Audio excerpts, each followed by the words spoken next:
Individualism is one of the main factors contributing to the base of where the United States of America is today. The USA began fighting for their independence against the British starting in 1776, continuing until 1783 until they were granted freedoms. The US was always given the label of a colony of Britain and felt that after almost 180 years it was their duty to end this. The U.S. government today focuses generally on the idea of individualism. Involvement of the government is at a low percentage due to the economic decisions made by individuals. In regards to the government intervention system, the United States has always been placed towards the left under a market economy. Political parties that form the government not only contribute to the participation of individuals, but may shift right and left on the economic continuum. In 1934, the Great Depression caused millions to lose their jobs and also provided Franklin Roosevelt with a chance to aid mentally wounded citizens. Beyond many attempts by other corporations, Roosevelt acknowledged the people scarred by this and introduced a policy called the New Deal. The New Deal gave Americans many great opportunities, such as government-funded and run corporations that provided people with jobs. These people then built and created useful projects to strengthen and better the lives of Americans.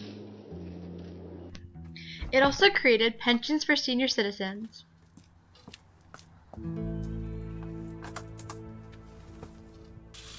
as well as farmer-supported funds.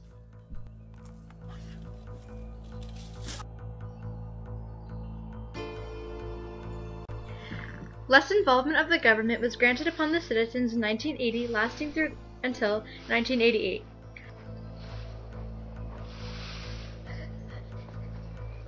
President Ronald Reagan had this theory which immediately changed laws and policies.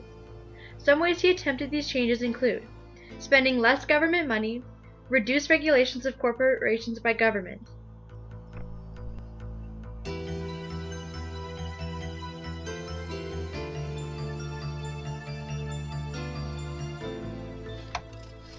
The idea of corporation is a big part of Canada's original standings.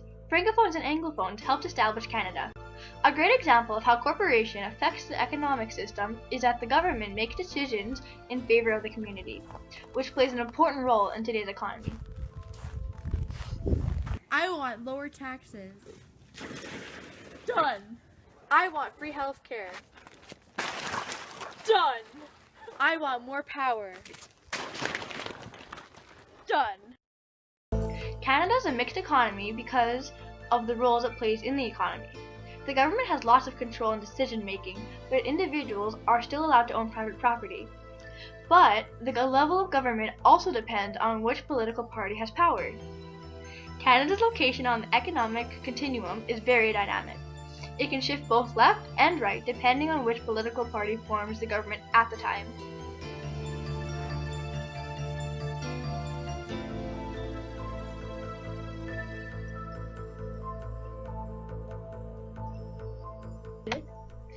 Lester Pearson was voted Prime Minister of Canada in 1963.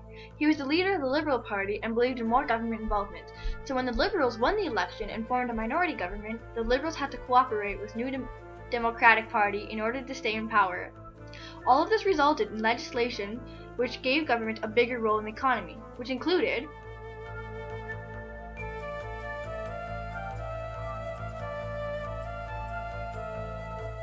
free healthcare paid for by taxpayers, and retirement funds for seniors. Prime Minister Brian Mulroney was the leader of the Progressive Conservative in 1984, which was against more government involvement. In order to diminish government involvement, he took certain steps. Termination of government spendings, allow government-owned corporations to be private,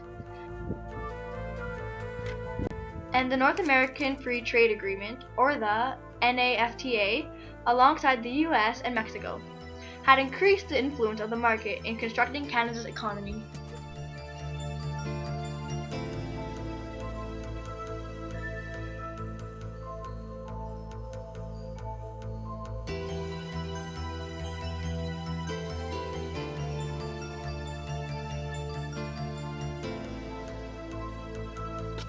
When the government was participating in the lives of citizens, they provided them with almost exact care and services, such as healthcare and senior citizens awareness. Both leaders were put in situations that forced them to take political action in order to aid affected citizens. Deciding to use less of government spending was something both countries took part in at one point. Each government vetoed the use of most government corporations, which allowed them to save government spending.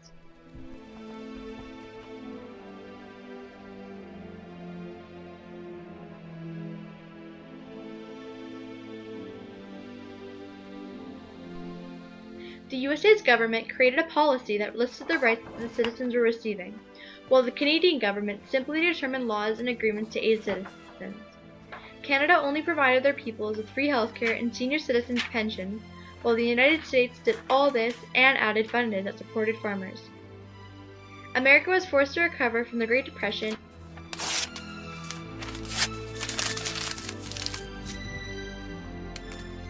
and Canada faced the struggle of sharing power with other political parties due to them being a minority government. Canada was strongly influenced by Mexico's idea of a market economy, but the United States' only influence was the political party in charge. Each country ended off with separate perspectives on how the government should be run on influences based on their experiences.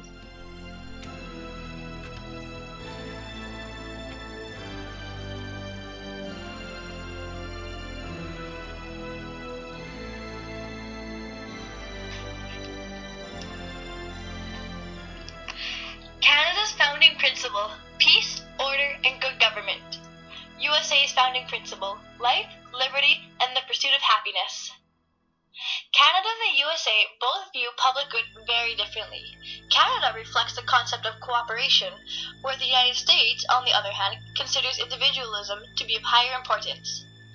Based on both countries' founding principles, you can analyze that Canada believes that what's best for the society is having a more focused, controlled, and organized country, as well as having the involvement from the community.